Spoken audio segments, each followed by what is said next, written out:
Well, I get calls a lot from investors who want to rent them out. I'll just start there because people, investors are smart and they're like, hey, I've got a huge backyard in my Des Moines property. This bill, I believe, they're probably going to say you cannot rent out an ADU unless you live in the primary residence. So, wait, what? Yeah. So that's the way it is now.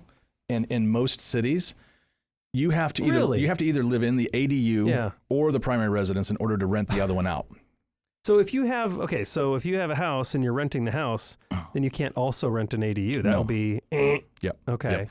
And that's one of the rubs that I think people are worried about, that they just won't be taken care of or managed well. I mean, think about it. If I had a tiny house in my backyard, I'm watching people go in and out all day. I'm gonna manage it well, right? And it's gonna be something that I'm gonna take care of and make sure of. But you never know.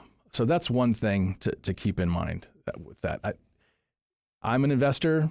I don't like that necessarily, but I don't know. Can you see their side? I mean, I already got that problem, right? Some communities already have that problem. There was a house next to me that was being dilapidated, and the person's like mother bought it for him, and he just didn't care. And so he didn't have an ADU. It's just his house, and it looks like crap. Well, you can buy every house on your entire block and rent them out. Of course you can. And so you would think that you would be able to rent out the one in your own backyard. Right. It's not the case.